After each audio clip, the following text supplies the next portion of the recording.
us, how can someone without a degree in education know how what to teach a child? Yeah. Thank you for having me. But I'll start with what's the objective, right? What are we trying to achieve by giving an education? When we establish that, then we can decide who can teach what. Before I say Mm, anything, I would like to quote Terry Roberts, and he said, "The goal of education should be to practice the skills, create the habits, and construct the personality that equips one to continue growing and changing over decades." So it's not going to matter what degree you have, or if you have a degree, if the goal is to prepare your children for the future that we have absolutely no idea what it is yet. Because if you mm, think about the education system everywhere in the world, we're preparing children for the world that existed and the world that exists now. We are not mm, preparing them for the future. And that's why when people graduate from school, then they're scrambling. They need more skills. They need new skills to catch up because we're not exactly preparing mm, them for the future. Some people are mm, able to navigate their way. Some people are just lost. They're wondering, what do I do now? I thought that this was the end. But Terry Roberts also said any degree, even an advanced degree, should be understood as a commencement of the journey. You're just starting a journey. It's just part of a journey. It's just part of mm, life. And you're never mm, going to complete learning everything in the period when you're homeschooling. You're never going to teach everything. There are going to be gaps. But that mm, ability for your children to be able to learn and reinvent themselves over time, for them to be able to meet challenges and not break down, for them to meet challenges and be able to reinvent themselves and pivot to whatever they need to do at that time. That's what mm. matters. And that's what anybody, any parent can give their child. Any parent. Oh, wow. Wow. Well said. That was a very high note introduction for me. Hi guys, welcome to another episode. Today I have Fumi, but she's gonna introduce herself just now. For me, I have three icebreaker questions before we get to the serious stuff. If you were to be an animal, what kind of animal would you be? Oh my goodness. It's so random.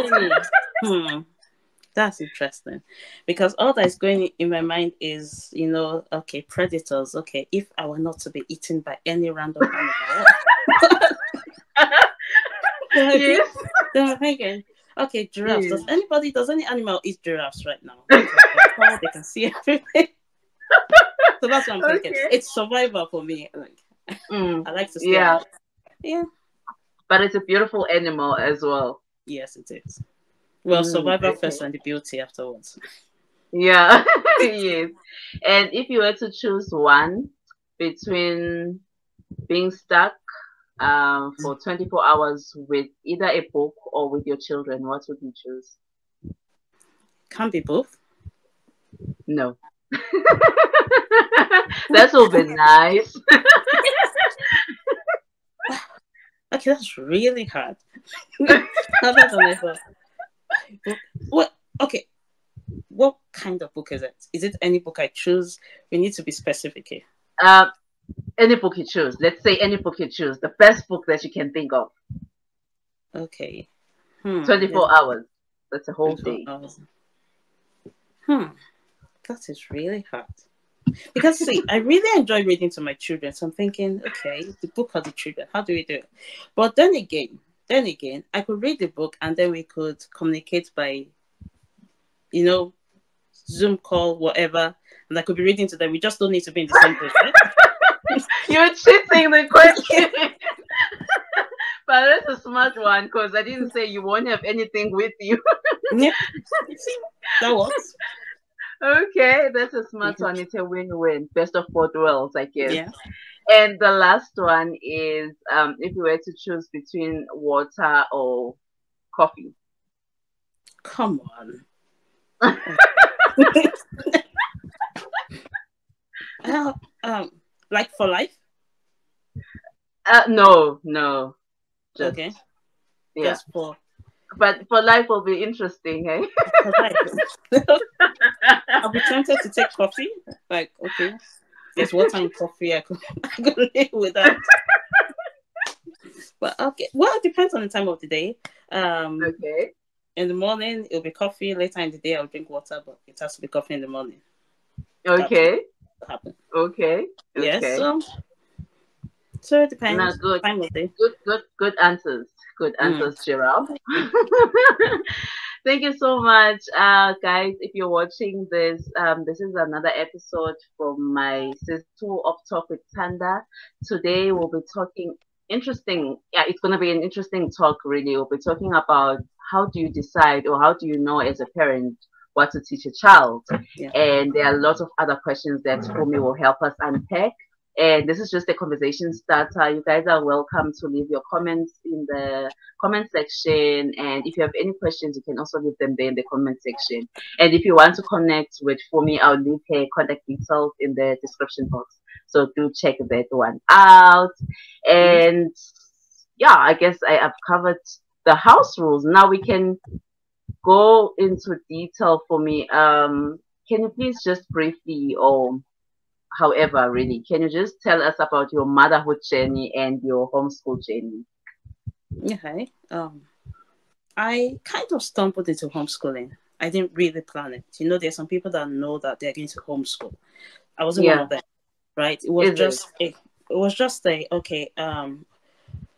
My first child, he was, close to one, and I'm thinking, okay, I really need to know what kind of school. I've heard about Montessori. I'm going to read about Montessori so that I'll know, I'll be Yes, able to recognize a real Montessori school, and yes. then I'll be able to A start. real Montessori school. Yes, I'll be able to start preparing him from home.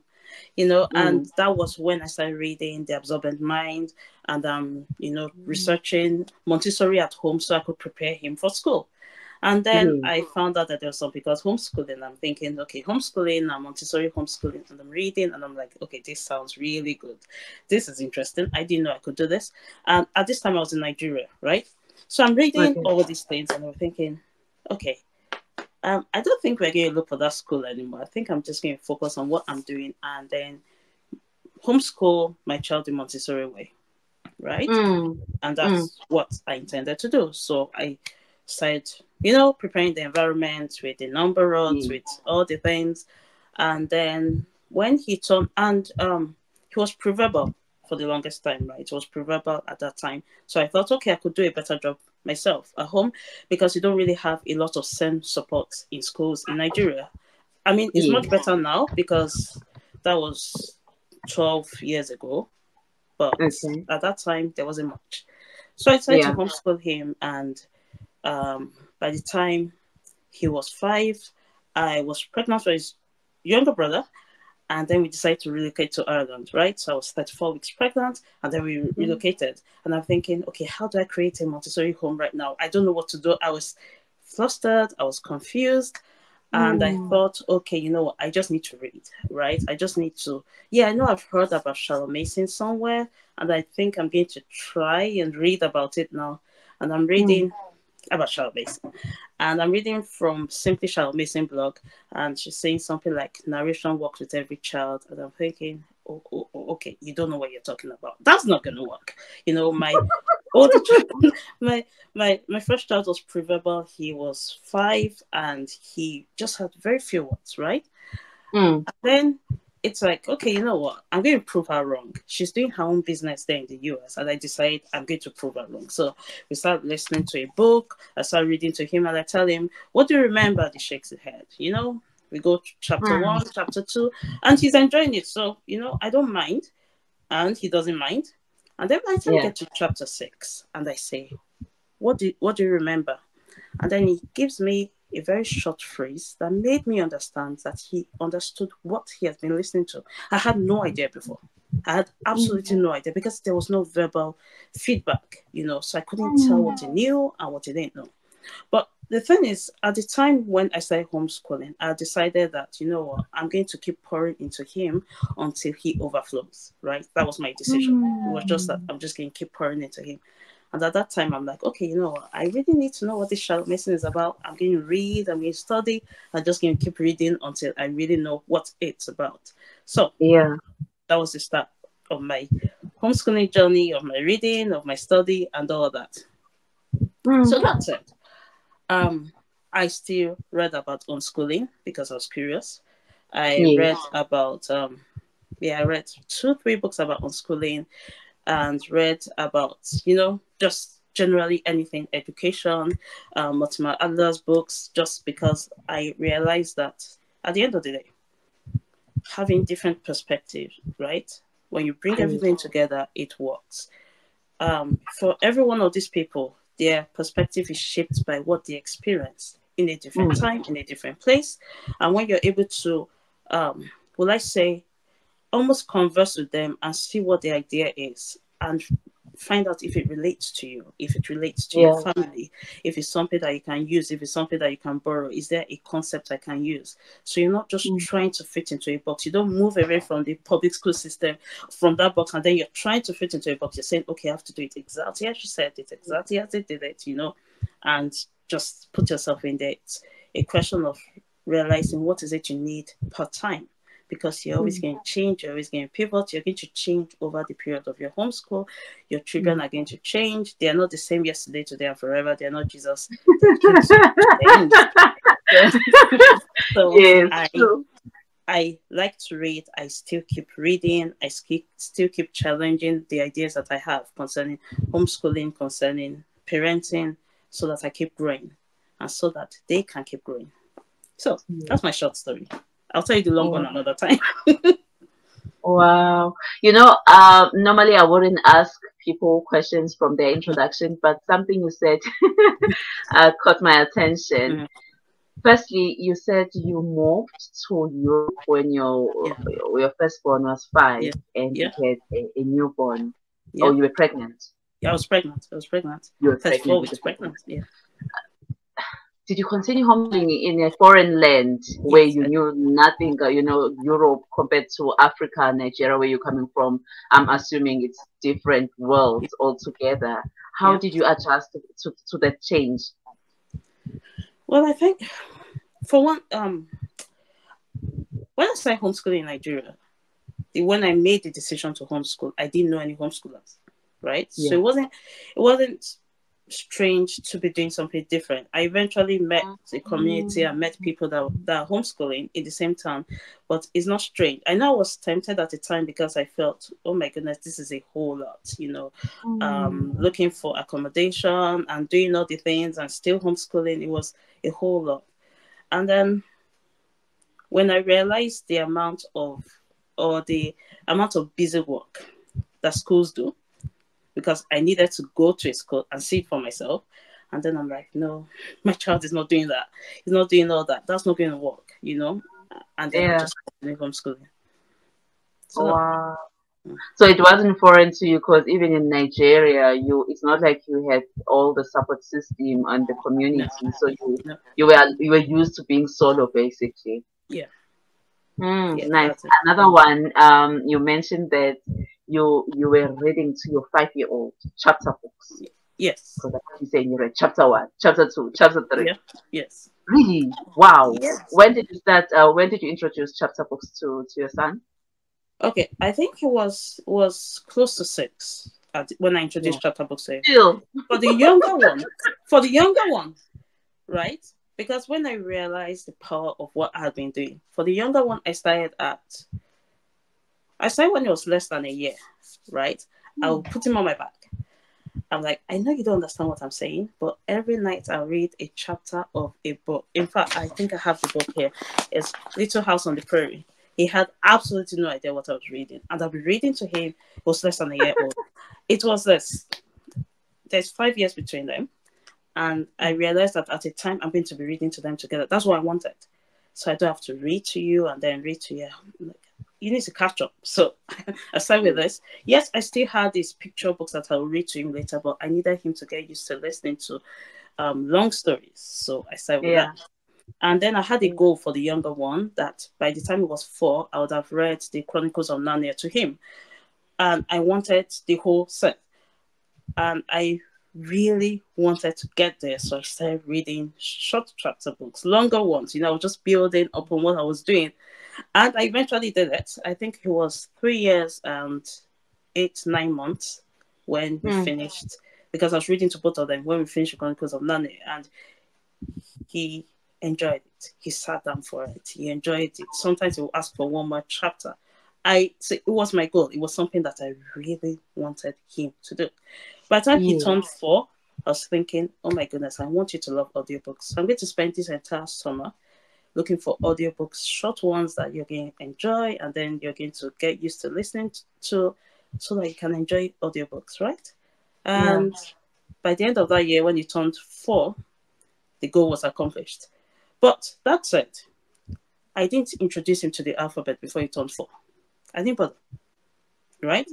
I'm reading these books to him, and he understands, and he can converse, and he can tell me a few things from what I really didn't bother. I realized at that time with my second child that it's not how early you introduce the alphabet or the alphabet. In fact, he never heard the alphabet song before he turned 4.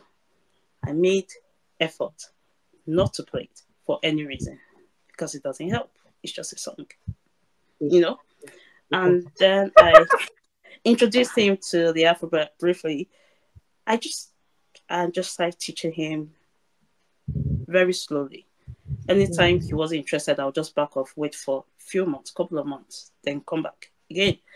But at that time, he was listening to all sorts of things. He was listening to me read science books and all the books, and understanding the world more and more. So I really didn't care.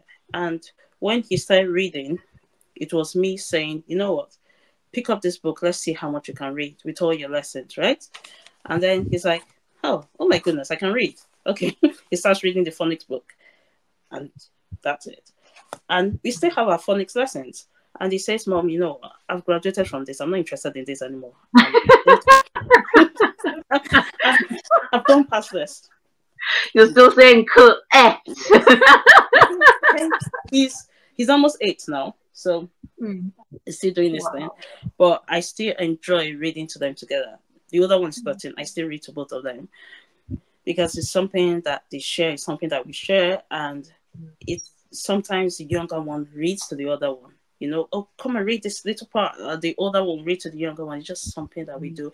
It's something that I've always wanted to nurture, and it's something that I'm actively nurturing. So, oh, that's a mouthful. That's a mouthful and a powerful conversation as an introduction to say. Yeah. Well, I think the introduction it just set the right tone because now I want us to get towards like how or what are the different homeschooling styles. You hear people. You just also mentioned like child medicine, Montessori, and whatsoever. What are the different homeschooling styles that you are aware of, and if you can just maybe name a few, Okay. and maybe can you just tell us what I don't know, like the differences between them. I didn't hear that, sorry. I didn't hear your last sentence. You didn't like? No, I was saying, can you just name the few that you can think of, and maybe just differentiate between those styles? Okay, we have the Montessori, method, which is more about making things concrete. I know Maria Montessori was big about making things concrete and making things accessible to the child, right? And that included things you do at home, taking care of themselves, and also whatever it was, whether it was maths or anything, it needed to be visual and concrete, and not abstract. Okay, and there's Waldorf that has a lot to do with storytelling. I'm not going to speak too much because I'm not an expert in that. That's one that I haven't really researched. I've used some of their books, but I've not really researched it. But it has to do with whole lot of storytelling and a whole lot of nature immersion. Those two things, right? Then child medicine. Child medicine is focuses on the child and focuses on the mom and focuses on the environment. And I know when people hear child medicine, they hear living books. And yes, they're living books because she wanted children to be in touch with the best ideas, right? But she also wanted people to be in touch with the best ideas via the people that they interact with and via everything and via nature and everything. So it's not just about a set of books. And she deliberately did not put a list of books in the books that she wrote. That, okay, these are the books that are going to make your children educated. She deliberately, she said that she did not, because she said that you need to choose the fit book for the child. And when you do that, in fact, you learn to do that through interaction with the child. So you have a relationship with the child, right? And you're reading a book and you see how they react to it. Then able to tell, okay, I think that this other book is going to be perfect for this time and for this child. And I think that this other book, and that's how you grow your relationship with books with the child. So it's not a set list of books that you have to accomplish or anything like that. It is just the fit book. Very important. And she also emphasized knowing your environment, right? You know what is happening around you, and that's the geography, that's the nature. She emphasized the parents educating themselves, getting better, learning things, because when your children ask you questions, the way you answer will depend on how much you know. So you go into more detail, the more detail you know. Think about it. If a neurosurgeon were to answer a question about the brain to a child, he's going to use terms that we call complicated, but the child is just going to naturally grasp them because that is what the child knows. So if the child is saying things like, okay, the femur, the this, and naming the bones, you're going to be like, oh my goodness, this child is a genius. But the child is just communicating with the parents, you know, dad or mom that is a doctor, and they're using these terms because that's what they're used to using. So Charles Mason emphasized parents getting better, parents studying, so that you're able to communicate with your children in a way where they're going to learn a lot of things from you and not just learn from books. So you see, there's the living books, and she says give them ideas by books, but she doesn't just want them to learn by books. She wants them to learn from their parents, from their environment, and all the things. Okay, so classical, I'm not going to speak about it because I don't know enough to speak about the classical, but I know that in a lot of ways, classical education and Charlotte Mason education, they share a lot of things, right? A whole lot. And that's as much as I'm going to say about that. And then you have unschooling. And I remember the very first time I stumbled upon unschooling, I was skeptical because I'm Nigerian. Come on. we value education. We are not going to unschool, you know? Yeah. Like, it was just one of these things that I looked at and I'm like, nah, that's not going to work. And then there was something. I was reading one of Charlotte Mason's volumes, and she talked about masterly inactivity, right? And she said that you should leave the children to be able to reflect on what they've read or what they've studied, that you're not supposed to feel every inch of their day and things like that. Then I'm thinking, okay, that sounds a little bit like unschooling. So I go to read an unschooling book, and I'm wondering, okay, what is it like that this is on about? Then I realized something, that at the end of the day, it's a question of the parents bringing the children into their lives, right? And that the more organized or the more of a coach and a mentor that the parent is, the better the unschooling experience is going to be. Because if you have things going on in your life which you naturally bring your children into, they're going to learn a whole lot. A whole lot. Even if you're learning alongside them, even if it's like you're starting a home business, all the things, you bring them into it, they can learn all that. So I'm like, okay, this is not bad, you know? And as much as I do not unschool, I've seen some of the principles and brought them into my home in the sense that we do not school all day. And I've seen that even the informal things can be a major inspiration for my children. So, unschooling. So it's going to look differently for different people because it so much depends on the coach, which is the parents, right? And how they approach life and how organized they are and whether they're goal setters or whether they're not, things like that. Those are the things that children get the chance to absorb. In fact, I have my older child reading a book by an unschooler. Don't tell me I can't. I can't remember the author now. He was unschooled and then he wrote a book. And I have my 13-year-old reading it because I believe the book is inspirational. And in fact, it is inspirational. You know, it's a child that pushed the boundaries in an unschooling environment. He pushed the boundaries and did all the things that he thought of doing. I read the second chapter and I'm like, you're a child and you're thinking of buying 5 acres of land. Like, who gave you that idea? You know? So I'll send you the title of the book later so that you'll be able to put it in the description. But unschooling can be amazing. It can be.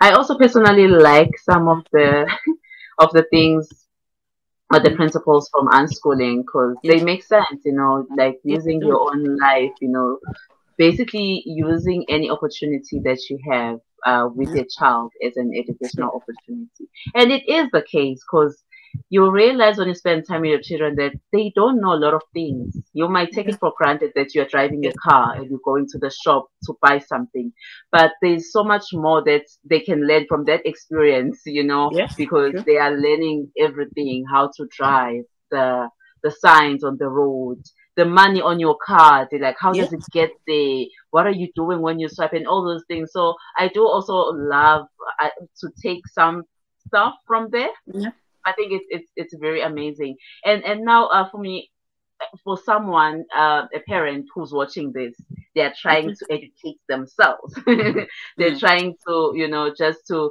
get to know more about homeschooling, and maybe they're yeah, like, okay, they're not sure of their style. Like, how can a family find their style that suits them, that suits their mm. lifestyles and their circumstances?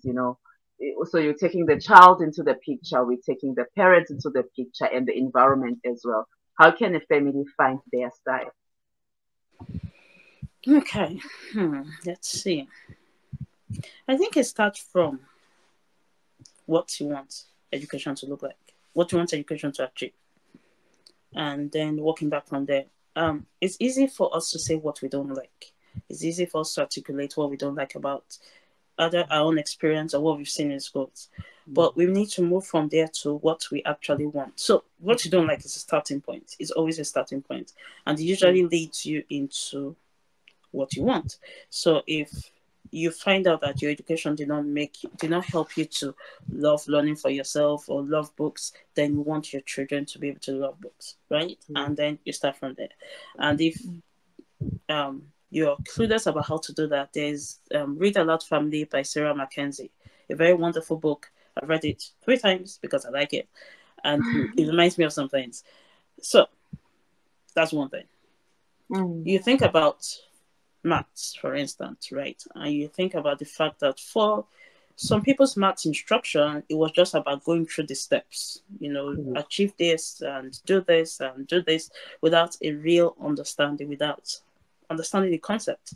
Then you mm, think, okay, what approach do I want to use? Then you can start thinking, okay, should I look at what Montessori said about math, or should I look at what Charles Mason said about math, or should I look at what Caleb Gatino said about math? Because he's one of my favorite math people because, well, he's passed because he not only made maths concrete, but he also did it in a way where you're not buying 20 multiple things like the Montessori way. So so mm, there's that. So it's usually starting with, what you don't like and then going towards what you like. But that's it. I'm really mm, partial to Charles Mason. Not because I expect everybody to follow her, you know, to follow her. Because ideally you should be a student and not just a follower. Right, you learn what you're going to learn, and then you process it for yourself and see if it fits, and then add things to it. And if you want to have an overview of the Charles Mason philosophy, I recommend Modern Miss Mason by Leah Boden because she talks about it in a way that doesn't feel prescriptive, right? It's not a do this, and you're done. It's a this is how you can bring it home. This is how you can implement it. These are the things you can do. mm, Start with what are your good points? What are the things you like? Then there's always the element of bringing yourself into it. What are the things that you teach very easily? And that's mm. one thing we forget. And that's it. Yourself. That's the part I like, Yeah. that we That, don't forget. Mm, you know, the best, even for people that don't homeschool, right? They're excellent at whatever career it is. And they've never actually thought of teaching their children that which they know and that which they understand because they just feel like school is for school, this is for me. So, starting with what you do very well is always a good start. And then you get to know your mm, child from there. You get to understand them. You get to know how they learn. The interactions. And every one of them, Charles Mason, Maria Montessori, they all focused on know the child, focus on the child. It's about the child. Yeah. Sean Mason says children are born persons. Mario Montessori says, okay, I can't remember any of our quotes now, but it's about observing the child, right? That's usually the starting point. But you can only observe when there's interaction. So you need to start something. It doesn't need to be perfect. You just need to start something because you need to begin to know your child, and you can only know by doing. You can't know by just thinking. Yeah, thinking is good and research is good and seeing what other people are doing is good, but at the end of the day, it's the children in front of you. So interact with them a whole lot. Yeah. Yeah. Wow. Wow. Wow. So from that interaction, then you'll know your Yeah. child, and then you'll see how they learn or how Yeah. you wanna teach them Yeah. and so forth. And then you find the Yeah. balance between you, yourself, the circumstances in your family and the child. Yes. Yes. Okay. And then practically speaking now, how do you get material that is in line with that method or style that you've chosen as a family? Hmm. Well, in a lot of ways, we can use just books, right? Books that are written about any topic. And the philosophy that you have, right, based Yeah. on whoever you choose or the combination of people that you choose to read and study, will influence how you use any material. Because at the end of the day, it's the way you think about how your children should prove that they know, right? Is it different from school? School would say you should write, fill a workbook or fill a worksheet. Is that important to you? Right? Is it about the business? Is it just something to feel good about? Okay, they've produced this, or do they really understand it? So the curriculum is just a tool, right? We could have the same book and use it in 5 different ways. Mm. I could Mm. Mm. It could be, okay, you read a book and tell me what you remember. For another person, it could be you read a book and give me a book report and tell me the 5 benefits of reading the book and, all that. Or for another person, it could be multiple choice questions from the same book. So your philosophy, which should come first, right, determines how you interact with any book or any material. So when Mm. it's choosing curriculum, it's okay, at this point, right, I want to learn about, let me see, botany, right? Do I Yeah. want this to be a process where I'm learning with my child? Do I want independent study for this particular material? And then you think, okay, if you want independent study, then that means it shouldn't have unnecessary busy work. It should be written to the child but not dumbed down. So that's what you're thinking about. So it's not okay, this is excellent, this is bad. It's what is it you want to accomplish? If it's something that you're going to read to your child, then it cannot be altogether boring. If it's something that you're going to use with your child, then it can't be, okay, I need to go to page 5, then go to page 30, and then go to, it's going to be a very disjointed lesson. So it's a question of what exactly do you want to accomplish. Then you pick. There's so many options. We are Yeah. never going to exhaust the amount of curriculum. Thanks to Americans, they have most of them. But choosing them is just what you want to accomplish. There's never I've done this and I'm done. It's never like that. Wow. Mm. No, I like that. I like that. So it's not like you're gonna wait for this magical book or Yeah, curriculum that is gonna come and do all the things for you. I like yeah, what you're saying that you can use the same book, but you can use it in different ways. that's So you right. just need to know how you want to deliver the information to your child and Mm. how you want to assess the child as Yeah, well. So it's the combination of that and everything else that you do in between that yeah, will basically determine the quality of the education that you are rendering to the child. true. I like that. I like that. So it's not and you know why I'm asking this a specific question. I get a lot of questions from people Mm. because I share my journey online, not because I know it all, because I'm just Mm. sharing my journey, and people tend to come for advice and Yeah, questions and thinking that I have all the answers.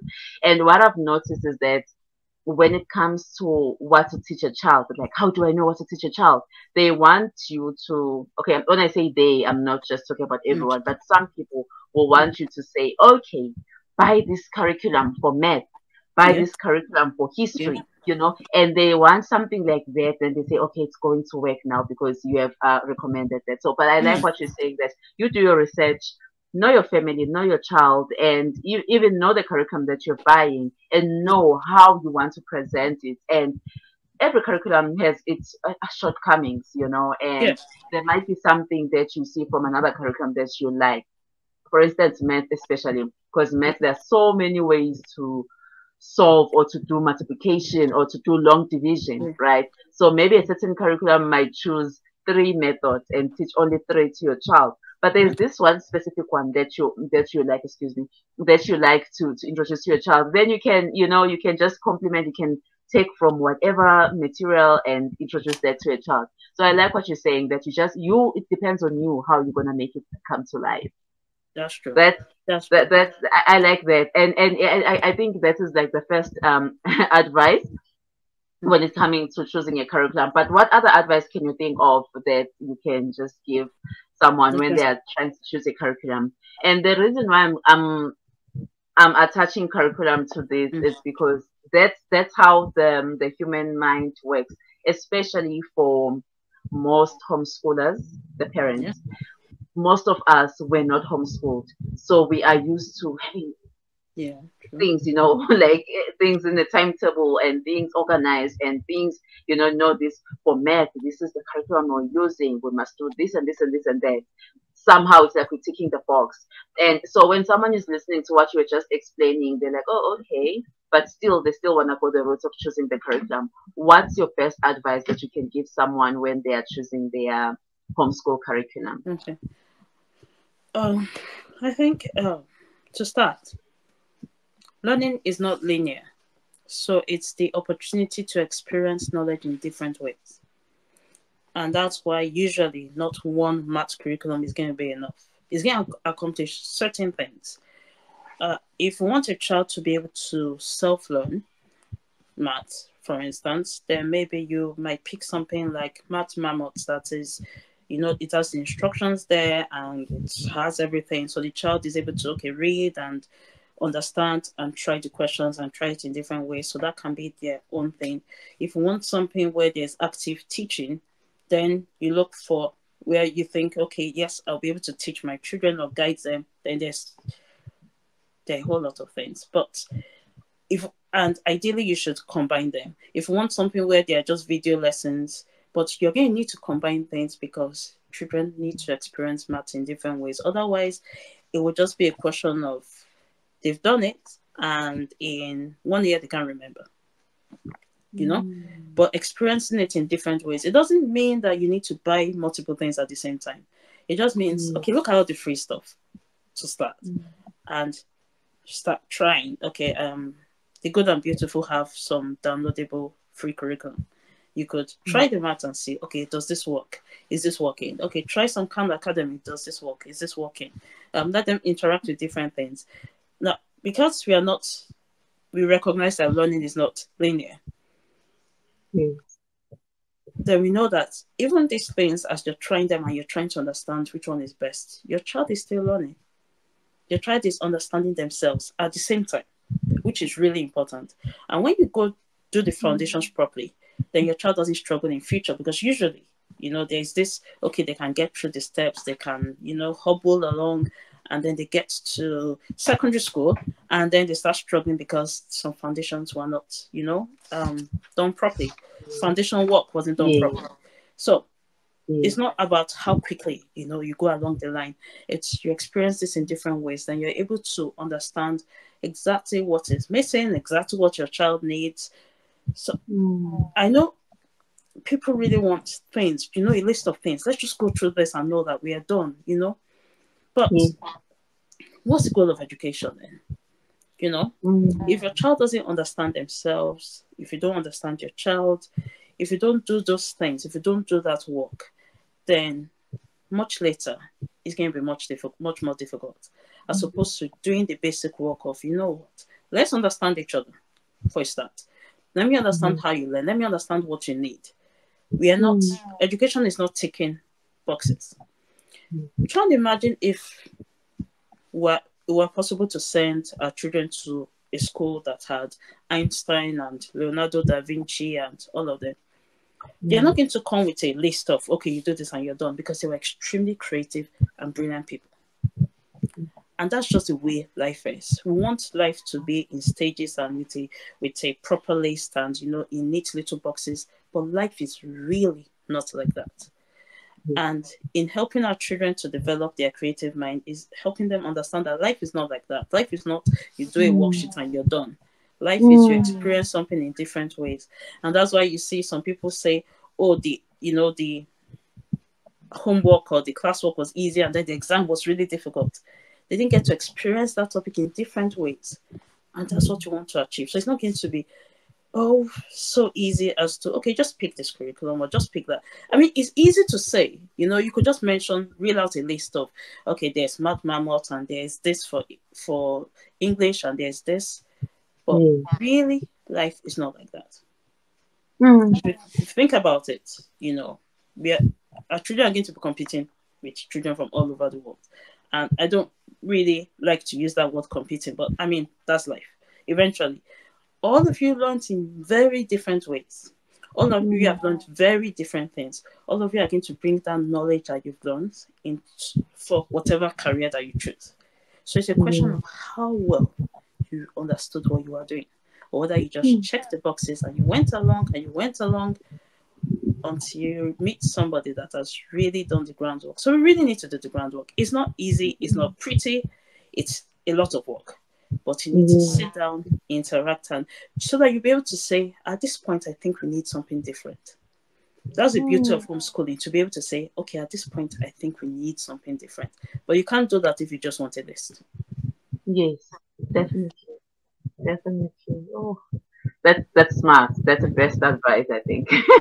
And that advice can be, everyone can take that advice, because I can make it applicable to my family and someone can make it tailor-made to their own families. And yeah, that's the best advice. And also just to remove that pressure that people have on our shoulders. I don't know whether it's coming from maybe society or even the laws for different countries and so forth, that now they feel, even though you homeschool, but you're still boxed, that you're doing school at home. At home. You want to do what is done at school at home. You want to have tests, you want to have assessments, you want to have projects, you want to have all those things that are done at school, so that maybe you comply, or so that you can prove it to yourself that you are really learning, or so that you can prove it to your friends or family that your children are really learning, or so that you can prove it to whoever really, you know, that they got a star, they got A plus, you know. So, but that doesn't really mean that they know what it doesn't necessarily mean that they understand what they were learning. You can write a test and pass a test. We know that. You know, there are people who get straight A's, but they remember nothing. They don't know what they were writing, because they were just able to recall things in the right sequence. And it's exactly what was asked on the paper. So the teacher gave them full marks. So I like what you're saying, that advice, we can also take it home, you know, all of us, and make it applicable to our families. And just speaking, as I just touched on the requirements. I know you said you're in Ireland. I'm in South Africa.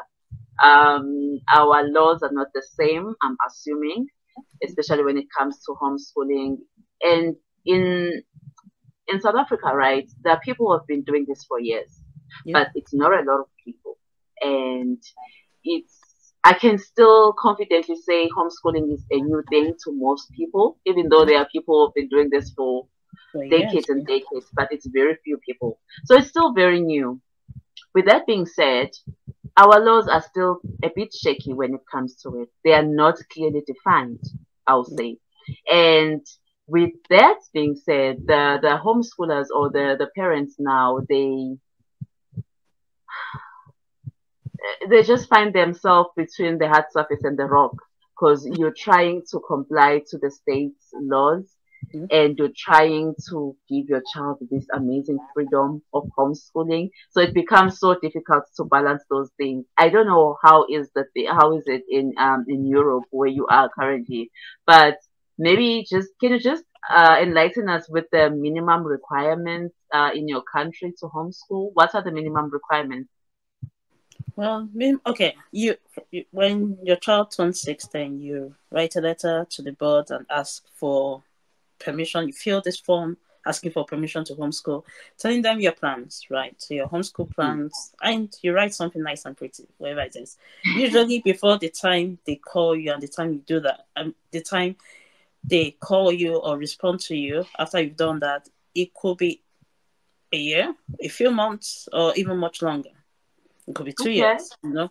Okay. Um, but sometimes that means that what you're doing has changed, you know. So it will be Yeah. a question of you saying, okay, yes, this is how it started, because you have this assessment. It could be 2 to 3 hour assessment with an assessor that, you know, okay, this is what you said, this is what you said you're going to do, and all that. Then in 3 years' time, they're assessing you again and trying to check for progress. Okay, let me see some worksheet from 3 years ago and something from now.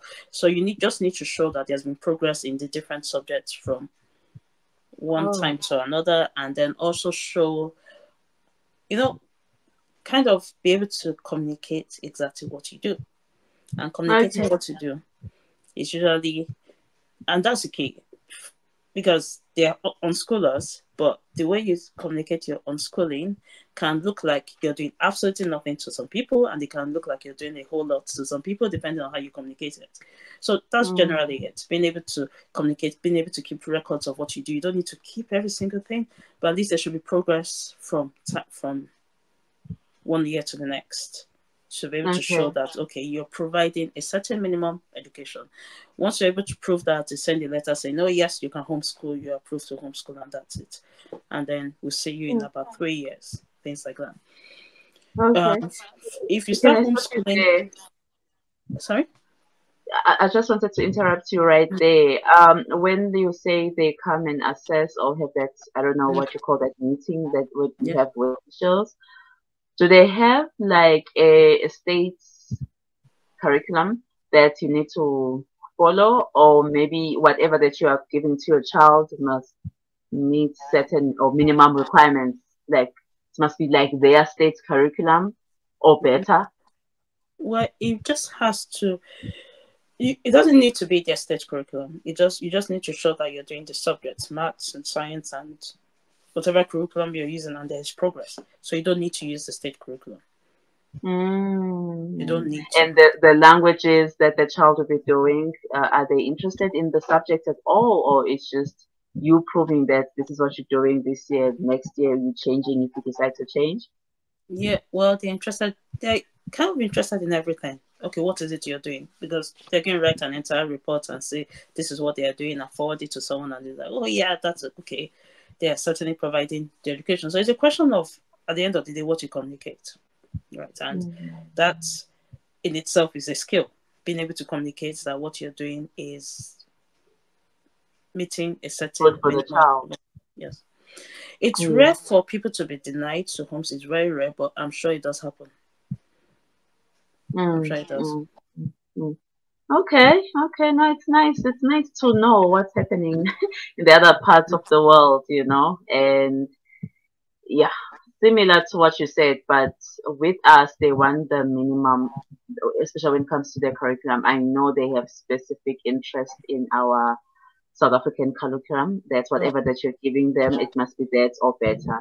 And in most cases, even if it's better, in their eyes, I think it's better if it's just that. If it's just the state Mm. curriculum, it's easier to assess and so forth. So, well, I don't want to open that can of worms right now for this interview, but yeah.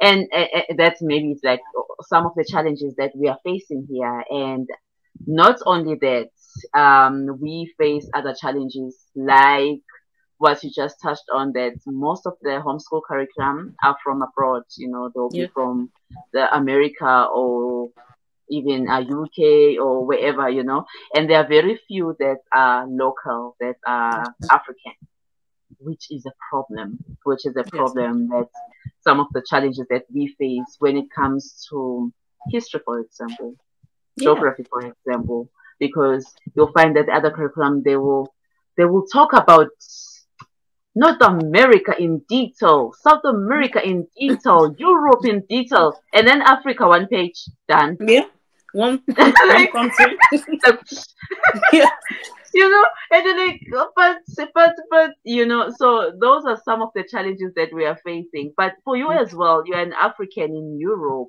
What are some of the challenges you are facing? Because I'm assuming that might be something that is common, because you're still African, even though you're yeah. there, your children are still African.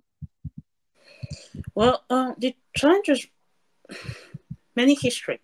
History was very Mm. challenging. In fact, I didn't do it for the longest time because I had absolutely no idea how to approach it. Right? There's Irish history, there's British history because I'm also British, and there's Nigerian history, and I did not want history that will make Africa look less than. Right? So I'm thinking, okay, which books do I use? What books do I use? How do I approach this? Until I decided to just look at history through people, right? Through biography. For a start, okay, you're always safe going with ancient history. If you do ancient Rome and ancient Egypt, you're fine, generally speaking. But when you start getting towards the Middle Ages, it's like, that's not exactly true. So it's the having to, you know, get books from that do not make it seem like Africa just was just in the dark ages for the longest time while the whole world Yeah. was progressing. That's not true. Mm, So mm, there's a book I got on Benin history, which is, well, the Edo people in Nigeria, because the Great Wall of Benin was actually longer than the Great Wall of China before it was destroyed by the British, which a whole lot of people don't know. So there are things like that. I just had to bring this in and bring that in so that they understand that, say, the whole world was progressing. No, Africa wasn't left behind. It really wasn't. There were civilizations and there were people and they made progress and there was science and there were all these things, right, that happened. So it's just choosing books that don't seem like, okay, yes, this other part of the world, the Western world, was progressing and the rest of the world wasn't. No, it was the whole world was progressing. That's one. Then two, the whole world was migrating all over the place. People have been moving forever. So those are two lessons I really needed to teach, that people have been moving for the longest time. Even before colonization, the Portuguese used to trade with the Benin Kingdom. There was trade all over the place before the transatlantic slave trade.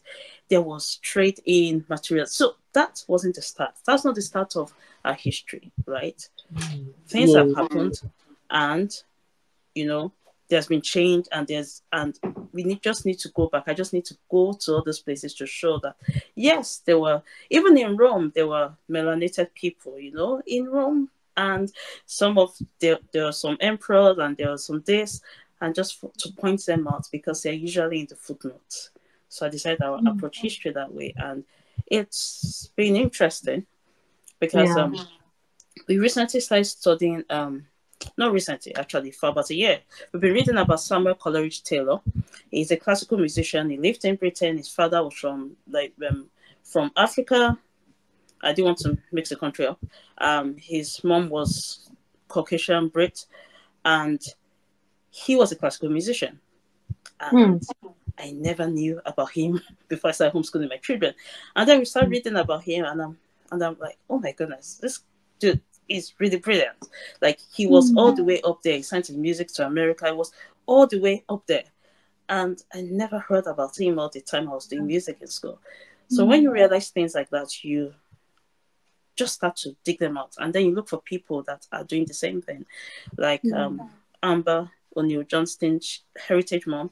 She's African American, so she looked for books that African history and all that. And I reference a whole lot of our material for maybe picture study, African artists. She has a lot of them on her blog and things. So that's what I do. I just go for the people so that they understand that Africa is not just a footnote, or Africans are not just a footnote in the world's history.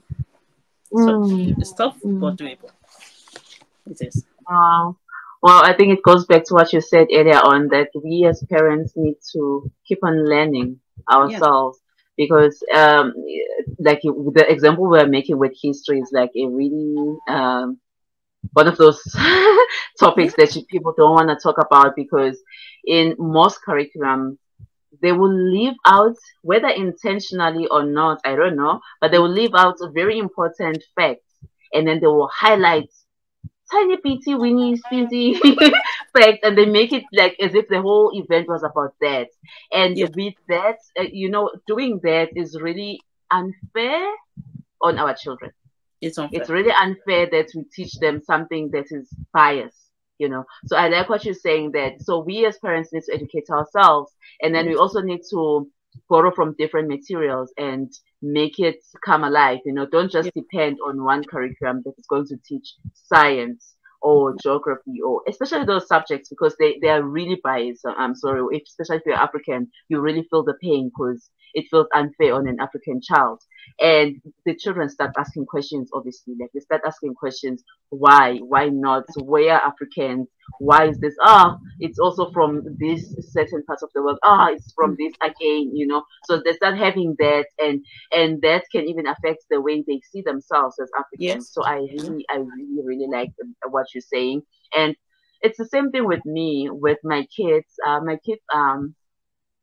My eldest, my twins are 9, so it's 9 and Okay. below. So it took time for us to start to do history, because I always had that. When you look at the curriculum, like, mm-mm. Mm-hmm. Like they will say, you know, I don't want to say stupid things, but some things are like, no, man, it can't be it. And the lesson is all about that. And then you move on to the next chapter. So when you view the chapters, you're like, and then what about this and this and that?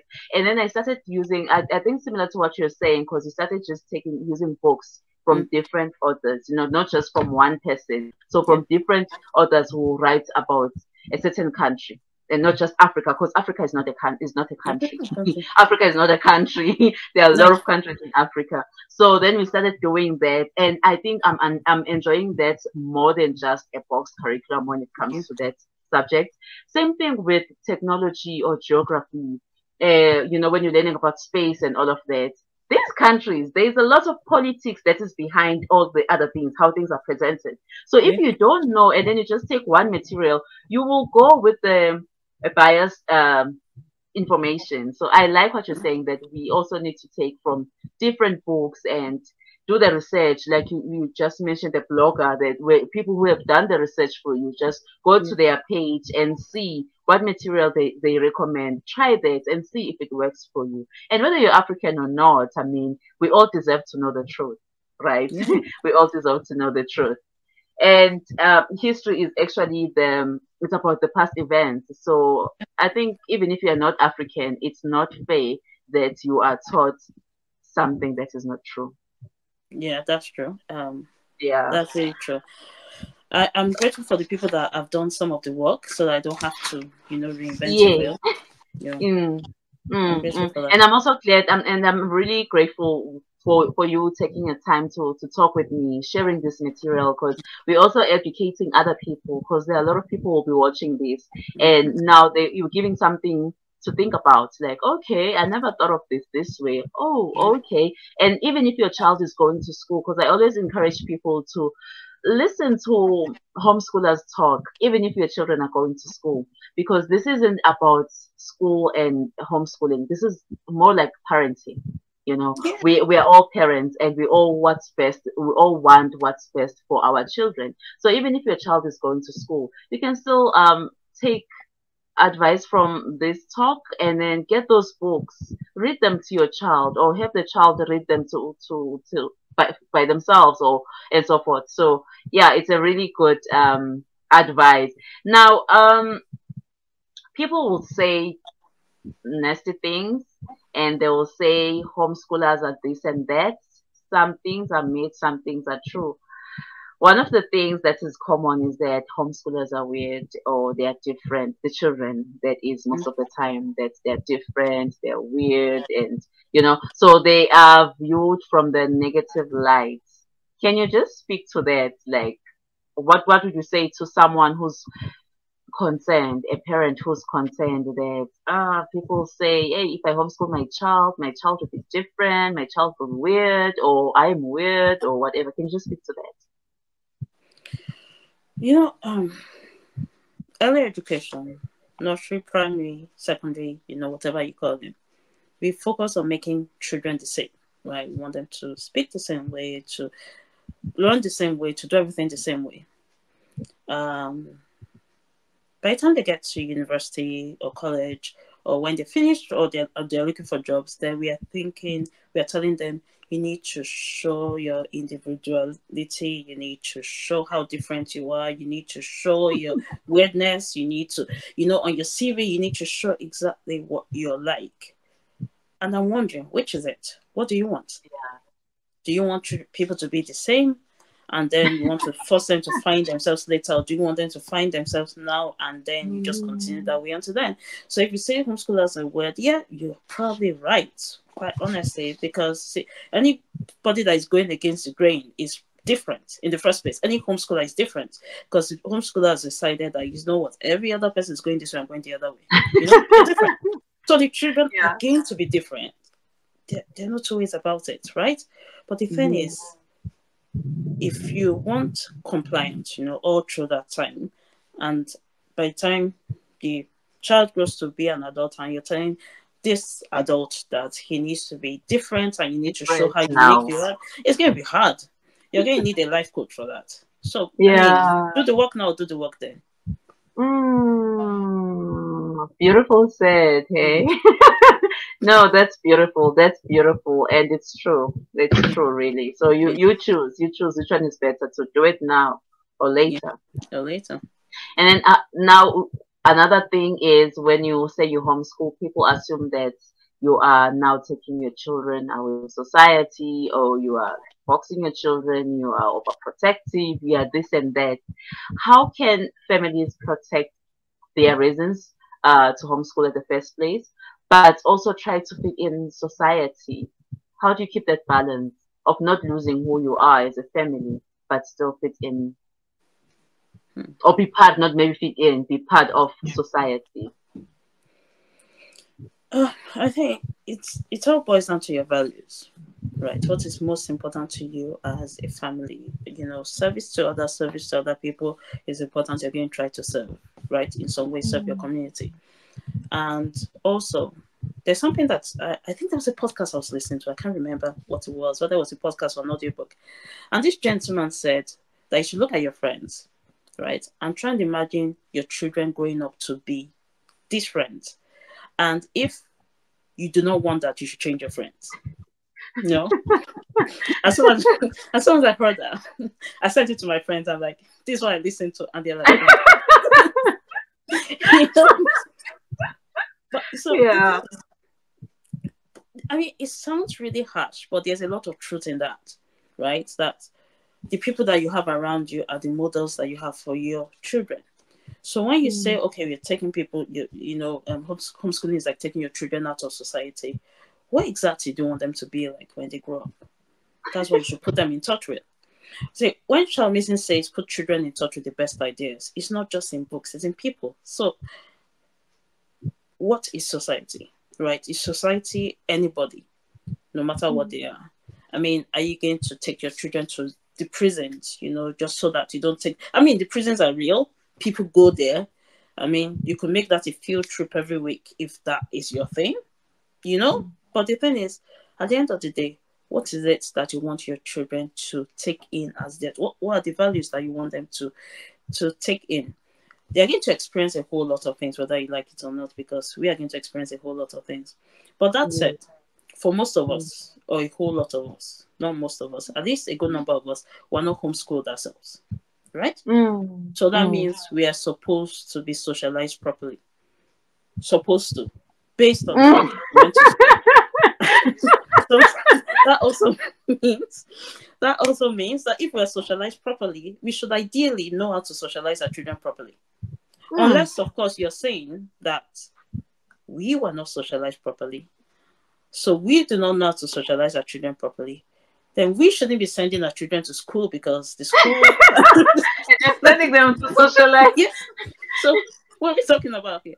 So it's really a question of, before we start, trying to just do things just because people are saying it, what are your family values? What are the things that are important to you? And the more when you start writing these things down, then you're able to choose exactly what you do. Choose exactly what you want your children to experience. It always comes back to your values, your family values. At least I would hope. Nice. Yeah. Nice. I think that's just nice. Full stop. No, that was really nice. That was really nice.